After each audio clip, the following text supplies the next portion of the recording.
Bien-aimés dans le Seigneur, bonsoir. Soyez les bienvenus sur notre chaîne Jésus la Porte TV pour le culte de ce soir, le culte du vendredi, comme d'habitude. Nous nous excusons souvent pour le décalage des heures parce qu'en principe, nous devons commencer à 19h30. Mais souvent, pour des problèmes techniques et des problèmes de connexion, souvent vous avez nos directs avec un petit temps de retard. Mais nous sommes en train d'y travailler pour que prochainement, à l'heure prévue, nous soyons en direct. Avant toute chose, disons merci à notre Dieu pour ce temps qu'il nous accorde, afin que le Saint-Esprit puisse nous conduire du début jusqu'à la fin et qu'ensemble, ce temps soit un culte que nous rendons à notre Dieu. Est-ce qu'on peut dire merci à Dieu? Père de gloire, je te dis merci. Je te bénis pour la vie de mon frère et de ma soeur qui me suit à cet instant. En ce moment, ô éternel Dieu, en ce temps difficile, tu as toujours une réserve de ceux-là qui n'ont pas fléchi les genoux devant Baal. Laisse que ce peuple qui est nombreux et qui est branché, Seigneur, à cette fréquence pour écouter la sagesse du Saint-Esprit. Laisse que l'onction et la puissance qui accompagnent cette parole touchent chacun là où il est. Que ta sagesse que tu veux communiquer à ton peuple soit captée, soit bien reçue et que rien ne vienne perturber ce moment. Au nom puissant et glorieux de Jésus, nous avons ainsi prié. Et nous disons Amen.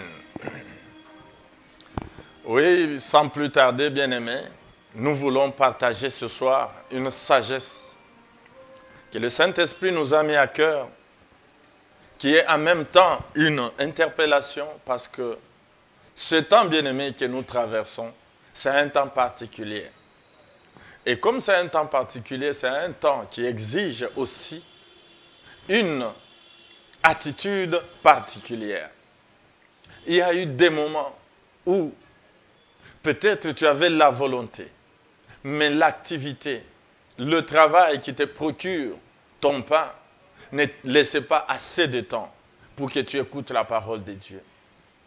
Donc ce moment ne doit pas seulement être pris comme un temps défavorable. C'est aussi spirituellement un temps favorable où Dieu te donne l'occasion, te donne le temps, te donne l'opportunité de réfléchir, de l'écouter et de lui parler. C'est pourquoi ce soir, le Saint-Esprit nous a communiqué un thème qui s'intitule « Revenir à l'essentiel ». Donc notre thème de ce soir, qui est un conseil, qui est une interpellation du Saint-Esprit. Le Saint-Esprit veut que nous puissions mettre ce temps à profit pour revenir à l'essentiel. Pourquoi revenir à l'essentiel? Parce que l'essentiel est menacé par l'insignifiant. Dans notre vie de chaque jour, nous remarquons que nous sommes en train de donner plus de l'importance à ce qui ne doit pas mériter l'importance, mais nous négligeons ce qui est important. Et c'est ça que Christ a reproché aux pharisiens et aux scribes. Donc c'est tous les temps et tous les âges. Ce problème a toujours persisté dans la vie humaine. Donc, l'insignifiant est en train de prendre la place de ce qui est important. Notre passage, nous le tirons du livre de Matthieu, chapitre 23, le 24e verset. Matthieu 23, verset 24, écoutez comment Jésus reproche les pharisiens. Il dit, « Malheur à vous, scribes et pharisiens, hypocrites, parce que vous payez la dîme des mintes de la nette et du cumin et que vous laissez ce qui est plus important dans la loi, la justice, la miséricorde et la fidélité. C'est là ce qu'il fallait pratiquer sans négliger les autres choses. Et si nous continuons même au verset 24, la Bible nous dit, conducteur aveugle qui coulait les moucherons et qui avalait les chameaux.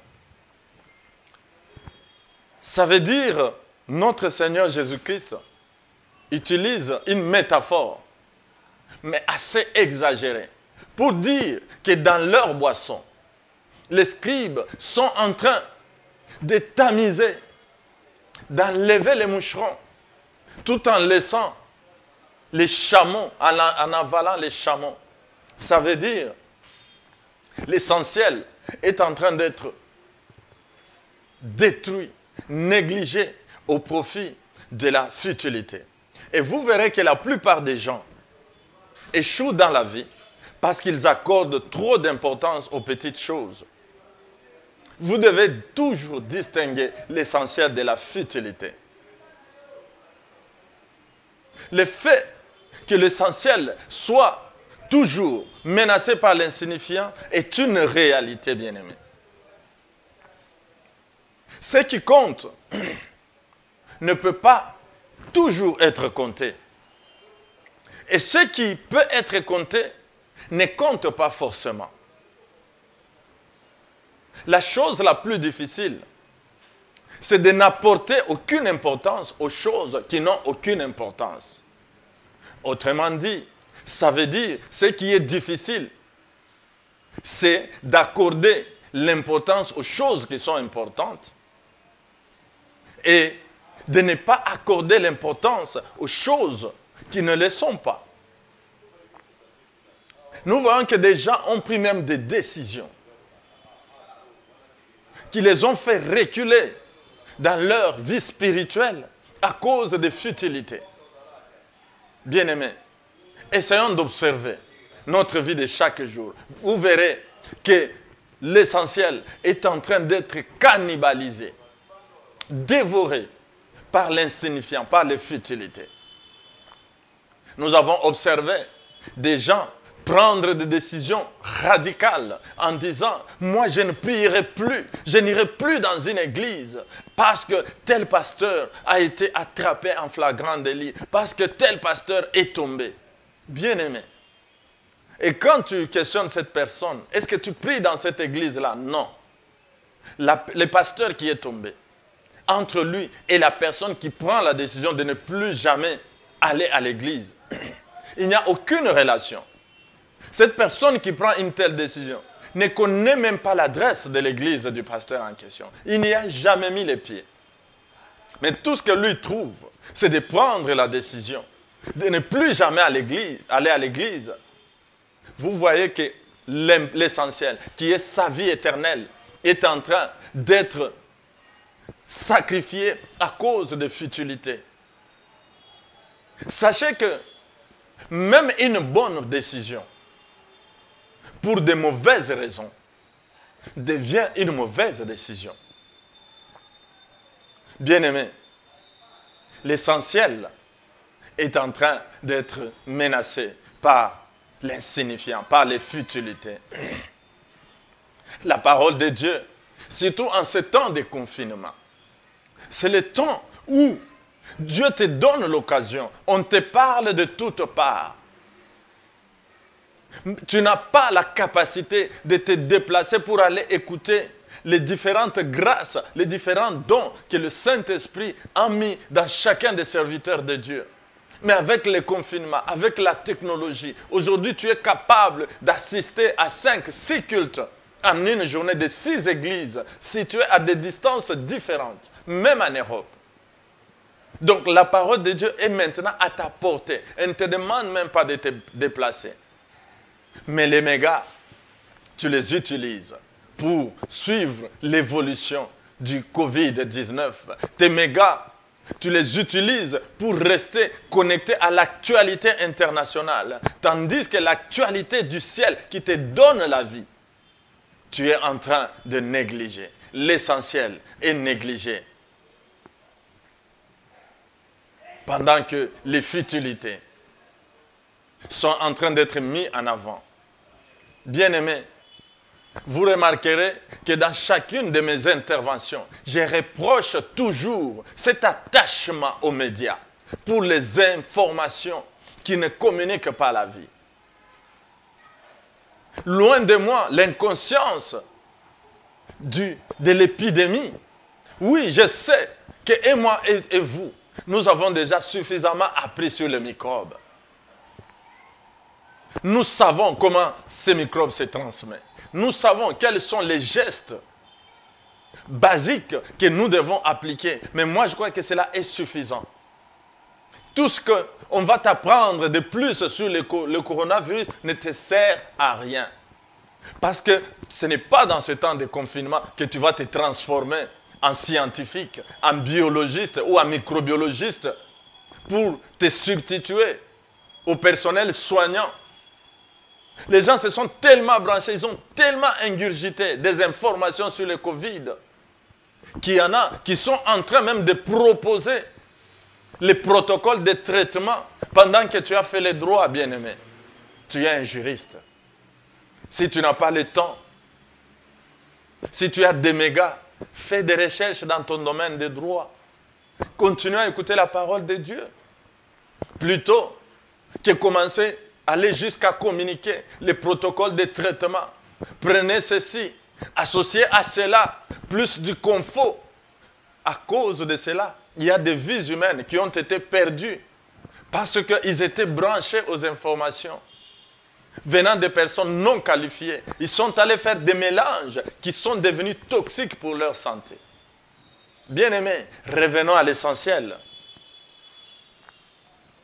Nous sommes tellement inquiets pour le lendemain. Nous nous inquiétons tellement du demain que nous sautons même aujourd'hui. Comment peux-tu t'inquiéter du demain que tu ne vois pas, qui n'est pas à toi, car l'avenir, le futur appartient à Dieu. C'est le présent qui est à toi. Mais tellement tu es préoccupé par demain que tu ignores, tu oublies même les gestes importants que tu dois poser aujourd'hui. Tu veux porter les fardeaux de demain avec la force que Dieu te donne aujourd'hui. Or, Dieu te dit, à chaque jour suffit sa peine. Il renouvelle notre force chaque matin. Bien-aimé. L'essentiel est en train d'être sacrifié au profit de la futilité. Sachez que la vie ne te donnera jamais le temps de t'amuser. Parce que dans ce monde, pour s'amuser, ça demande de l'argent. N'est-ce pas que quand on est jeune, on a la force de s'amuser, on a le temps de s'amuser, mais on manque d'argent. Parce qu'on ne travaille pas encore, on est tout jeune. Mais quand on entre dans le monde du travail, où on commence à gagner maintenant de l'argent, on devient adulte, on a la force de s'amuser. On a l'argent pour s'amuser. Mais où est le temps? Parce que tout le temps, tu dois le consacrer à ce travail-là qui te procure l'argent. Et tu te dis, je dois amasser de l'argent, comme ça, je vais m'amuser après. Mais après vient la vieillesse, où tu auras tout le temps, tu auras ton argent, mais tu n'auras plus de force pour t'amuser. Bien-aimé, c'est pourquoi pose-toi la question, c'est quoi l'essentiel dans ta vie? On a tant d'exemples pour montrer comment l'essentiel est en train d'être cannibalisé par les futilités. L'homme a peur de perdre sa montre que de perdre son temps. Donc nous donnons plus d'importance à la montre qu'au temps pour lequel nous avons acheté cette montre. C'est ça aussi oublier l'essentiel. Nous perdons, nous vilipendons en effet tellement du temps que nous en avons pour la télé, nous en avons pour les réseaux sociaux, nous en avons pour toutes sortes de distractions, pour mille choses, mais on n'en a point pour Dieu. La Bible nous dit, rachetez le temps, car les jours sont mauvais. Éphésiens 5, verset 16. L'essentiel dans ce monde, ce n'est pas l'endroit où nous sommes, mais la direction dans laquelle nous sommes en train d'aller. Nous allons dans quelle direction? Parce que nous passons souvent notre temps, beaucoup de temps, avec les problèmes que nous rencontrons sur notre chemin. Nous nous arrêtons. Que nous oublions même pourquoi nous sommes sur ce chemin. Tu es sur un chemin bien-aimé. Tout ce que tu vois, c'est sur le chemin. Ta destination, c'est ça l'essentiel, comme tu vas le découvrir tout au long de ces petits partages que nous faisons avec vous.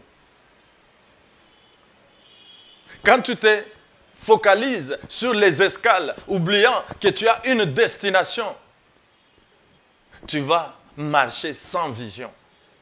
Tu auras une vue faible, inexacte.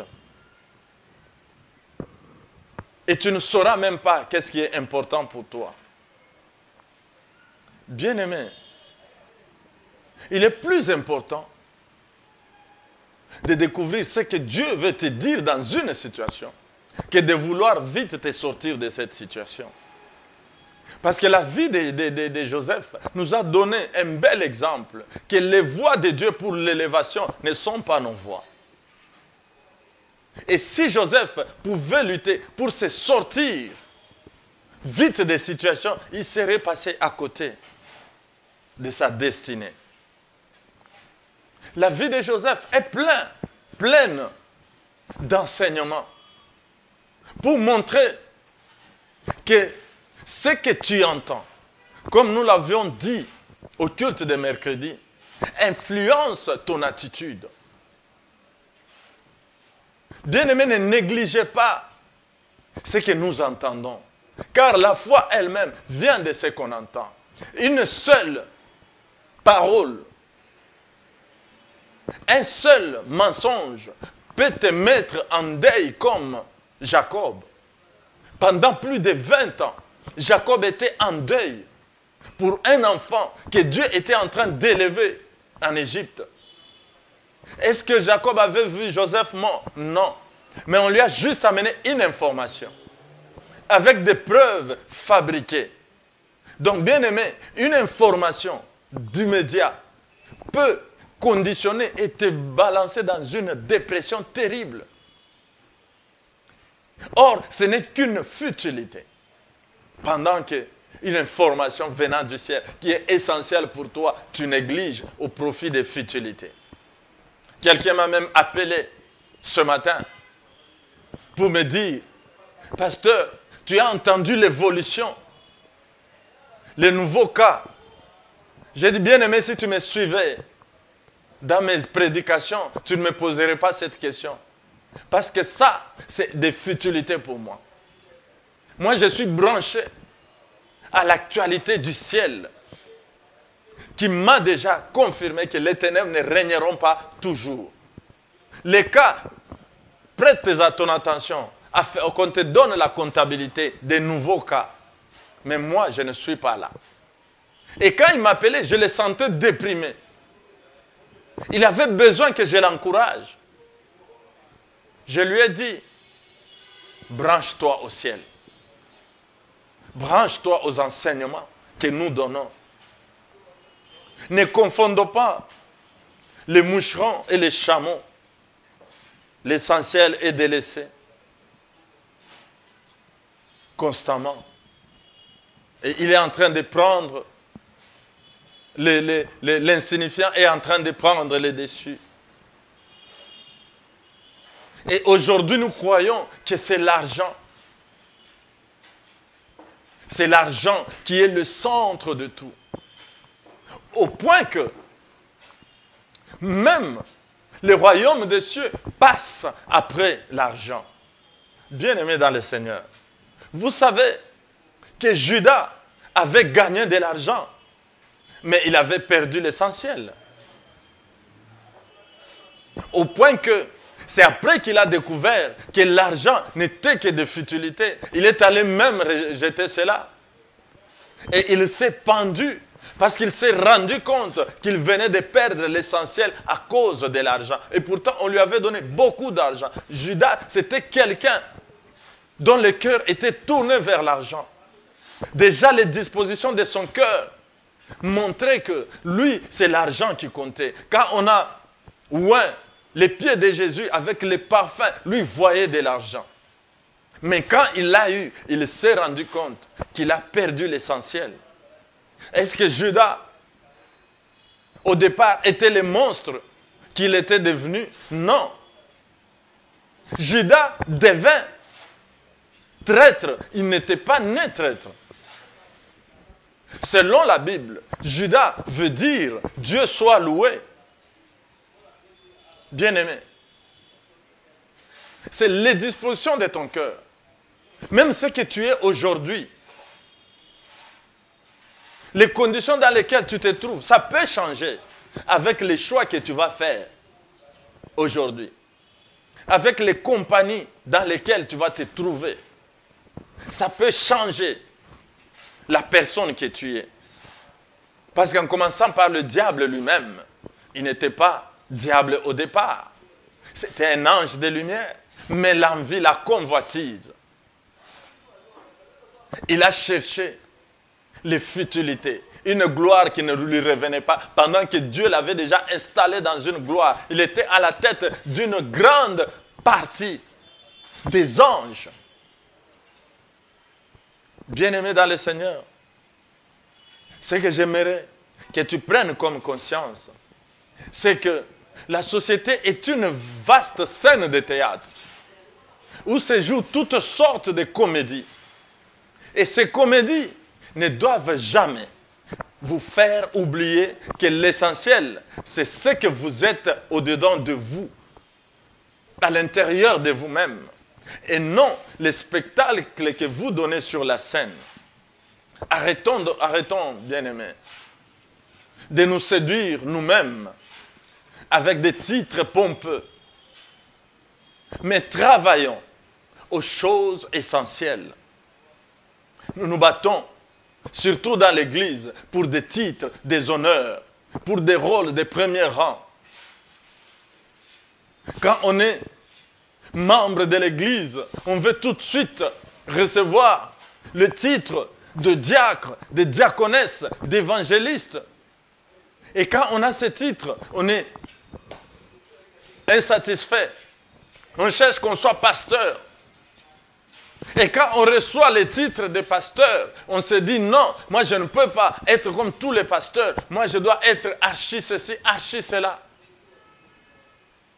Et parmi les archis, on commence à se donner maintenant des titres, des parties du corps de Dieu. Moi je suis l'œil de Dieu. Moi je suis la langue de Dieu. Moi je suis les oreilles de Dieu. Moi, je suis la bouche de Dieu, bien-aimé. Comme si les titres vous élèvent spirituellement. Sachez que les titres que vous pouvez vous donner, que le monde peut vous donner, n'augmentent pas votre valeur devant Dieu. Même Satan lui-même n'est pas impressionné tant qu'il peut avoir le contrôle sur vous et vous manipuler comme une marionnette. Il n'est pas impressionné par les titres que vous pouvez avoir, même si on vous appelait archipape. Cela n'impressionnera jamais le diable. Ce qui peut impressionner Satan, c'est votre transformation. Il craint de voir le règne de Christ s'établir dans votre vie. Il est paniqué à l'idée de voir votre caractère transformé, votre vie restaurée. Il est terrorisé quand vous vous remplissez du Saint-Esprit. Et il est désespéré quand vous n'êtes plus sous son contrôle. Bien-aimés, l'essentiel est en train d'être dévoré par les futilités. Revenons à l'essentiel, bien-aimés. Jacques 4, verset 14, nous dit, qu'est-ce que votre vie? Vous êtes une vapeur qui paraît pour un peu de temps et qui ensuite disparaît. Bien-aimés, la vie sur cette terre, elle est passagère. Regardez les 7,5 milliards que compte la terre aujourd'hui. On me dit que la personne la plus âgée aujourd'hui se trouve au Japon avec 117 ans. Et avant 1900 AD, donc la terre a perdu tout ce monde-là.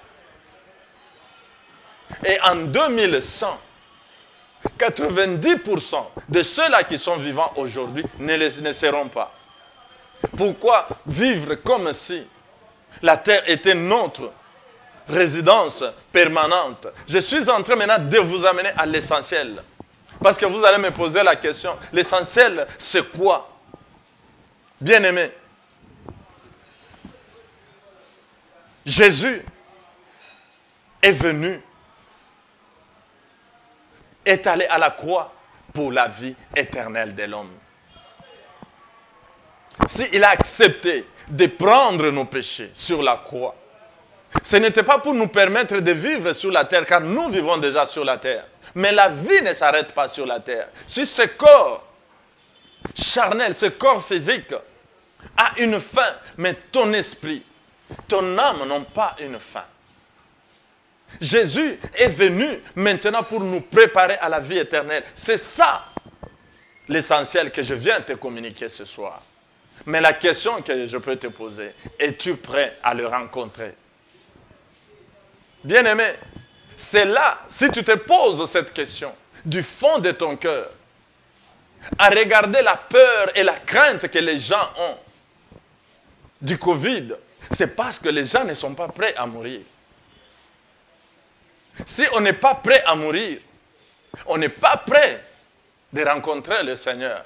Qui peut dire, comme Paul, que la mort m'est un gain? Bien-aimés, nous aimons les choses de Dieu plus que les dieux de ces choses. La preuve est que dans nos prières, même certains, dans ce confinement, dans cette période de Covid, leur prière, c'est chercher la main de Dieu. Bien-aimé, je peux te choquer que c'est de l'escroquerie. Dieu ne veut pas que tu cherches sa main, il veut que tu cherches sa face. Ce n'est pas moi qui le dis. 2 Chroniques 7, 14. La Bible dit, si le peuple sur qui est invoqué mon nom s'humilie, se détourne de ses péchés et cherche ma face. Quand tu vois la face de Dieu, tu as vu Dieu tout entier. Mais quand tu cherches sa main, tu cherches les choses de Dieu sans chercher les dieux de ces choses. Bien-aimés, nous sommes devenus plus religieux que chrétiens. Parce que nous nous intéressons à la main, à ce que Dieu peut donner, qu'à ce que Dieu est pour nous. Nous devons revenir à l'essentiel, bien-aimés dans le Seigneur. Il y a un exemple d'un collègue avec qui je voyageais dans le même avion, chrétien de son état. C'était un long vol. Tout le monde, nous avons pris un temps de nous assoupir un peu sur nos sièges. À un certain moment, l'avion était calme, tout le monde prenait un sommeil. Mais à chaque fois que j'ouvrais les yeux, le collègue était en train, lui, de manipuler son laptop, de regarder des films. Je lui ai dit, mais est-ce que tu ne peux pas mettre à profit ce temps pour te reposer un peu? Il me dit, chrétien de son état bien-aimé, il me dit, ah, cher collègue, moi je n'aimerais pas que quand je dors, dès que je me réveille comme ça, je suis en face de Dieu. J'aimerais que s'il y a un accident, je vois quand même comment la chose est en train de venir. Écoutez un peu ce langage. Il ne dit pas j'ai peur de me réveiller en enfer. Il dit j'ai peur que quand je sursaute, je suis déjà devant le trône. J'ai dit ah bon? Donc c'est la chose qui t'effraie. Donc, religieux, mais pas chrétien. Pourquoi? Parce qu'il n'est pas encore préparé son départ. Dans la vie, nous avons deux options. Soit vous payez maintenant et vous allez vous amuser plus tard, soit vous vous amusez maintenant et vous le payerez. Parce que de toutes les façons, la vie vous réclamera son dû. Bien-aimé, je ne viens pas t'amener une nouvelle qui t'attriste, parce que je sens que tu te poses des questions. Oui, bien-aimé, je peux te parler de la prospérité. La prospérité, je t'en parlerai. Tu peux la vivre ou pas, parce que ça dépend de la destinée et de la volonté de Dieu. Mais la mort, que je t'en parle ou pas, tu la vivras. C'est pourquoi nous ne devons pas avoir peur d'enseigner la mort. Parce que la vie ne s'arrête pas sur la terre. Un duc romain qui a vécu dans le 15e siècle, qui s'appelait César Borgia, c'est à 31 ans qu'il s'est retrouvé sur le lit en train de rendre l'âme. Et sa dernière phrase c'était « J'ai tout prévu au cours de ma vie, sauf la mort. Et maintenant, malheureusement, il me faut mourir sans y être préparé du tout. » Bien-aimé, c'est ce qui arrive à beaucoup de gens. Maintenant que le Covid n'emporte pas que les vieux, vous croyez que tous ceux-là qui sont morts dans la quarantaine, dans la cinquantaine, ils étaient préparés à ça? C'est pour dire que l'une des leçons que nous pouvons apprendre, c'est que nous ne pouvons pas tout prévoir. Parce que l'avenir ne nous appartient pas. C'est pourquoi Christ va jusqu'à dire que si ta main ou ton pied peuvent t'empêcher d'entrer dans le royaume des cieux, coupe. 2 Corinthiens 5, 10 dit « Car il nous faut tous comparaître devant le tribunal de Christ, afin qu'il soit rendu à chacun d'après ce qu'il aura fait dans son corps, soit en bien, soit en mal. »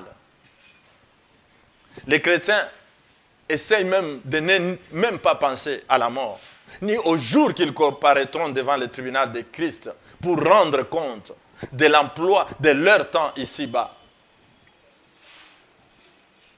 Bien-aimé, si la vie éternelle n'est pas ce qu'il y a d'essentiel pour toi, qu'est-ce qu'il l'est? Parce que quand on est prêt à mourir, c'est là qu'on est prêt à vivre. Parce qu'on sait maintenant pourquoi on est en vie. Je ne viens pas te faire l'apologie de la mort. Parce que quand bien même je peux faire la publicité de la vie, je ne te garantirai pas la vie. Parce qu'aucune âme vivant dans cette chair n'a une garantie de vie de plus de 120 ans. Tu peux résister jusqu'à 122 ans. La mort, elle est certaine. Bien-aimés dans le Seigneur, n'est-ce pas Christ a dit, je vais vous préparer une place.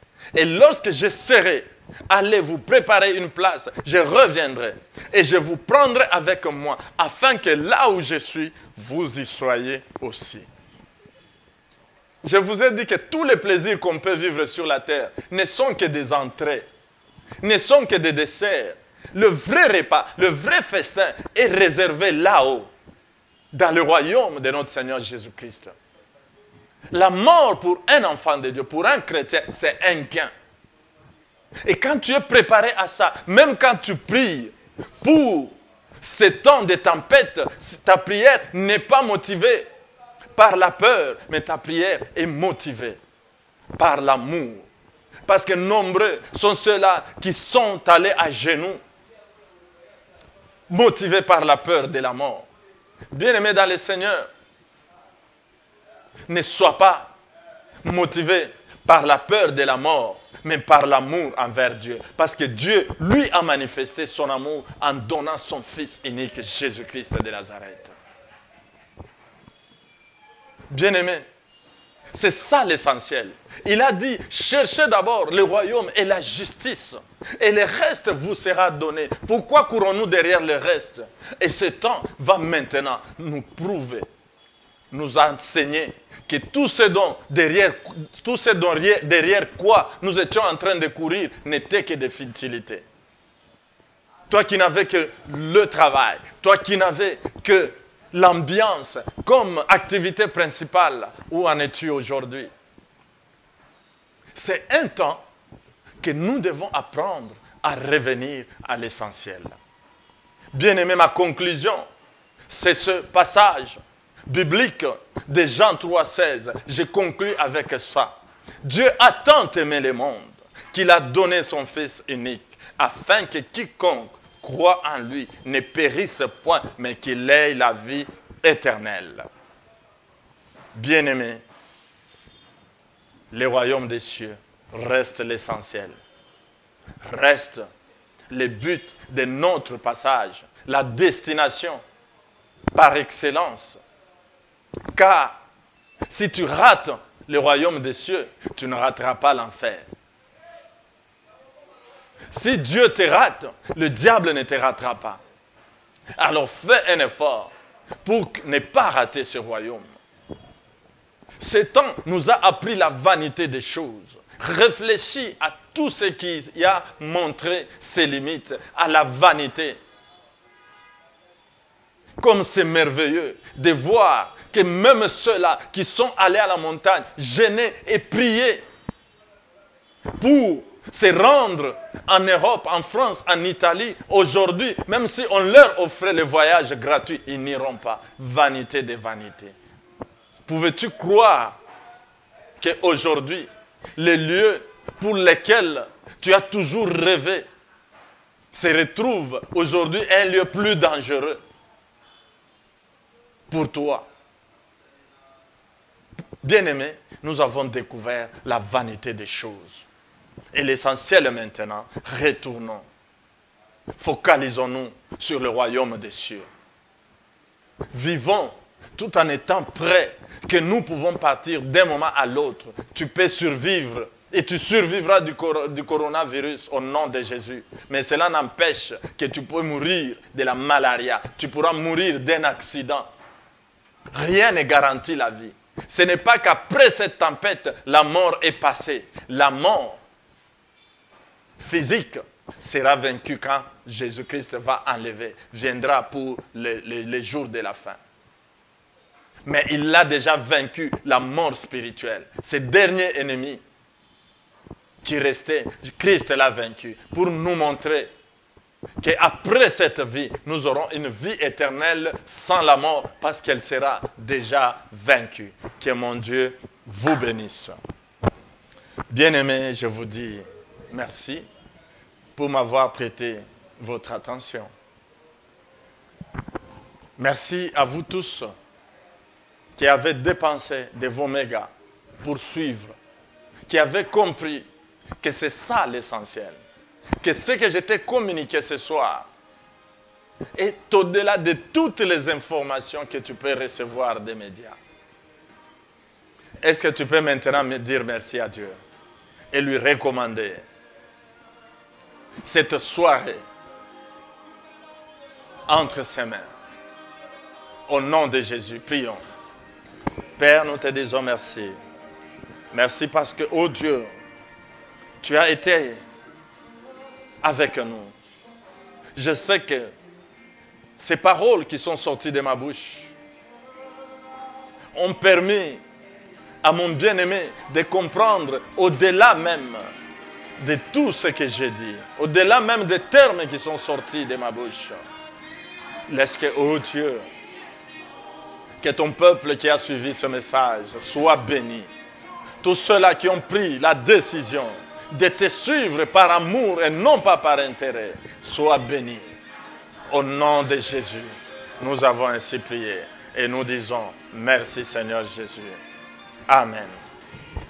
Oui, bien-aimés, comme communiqué, c'est que ce dimanche, nous serons là en direct pour notre culte dominical d'adoration et de bonnes nouvelles. Et si la technique ne nous pose pas de caprices, à 10h30, soyez branchés parce que nous serons avec vous en direct. Que mon Dieu vous bénisse. Prenez bien soin de vous. Tout ce que vous devez retenir de Covid-19, c'est que vous devez vous nettoyer les mains régulièrement. Vous devez vous maintenir à la maison. Éviter des promenades et des circulations inutiles. Suivre les ordres déjà donnés par le gouvernement. Et tout le reste, bien-aimés, ce ne sont que des futilités. La décompte des morts, la décompte des cas d'infection, ce n'est pas votre problème. Vous pouvez vous en soucier toute la journée, vous ne changerez rien.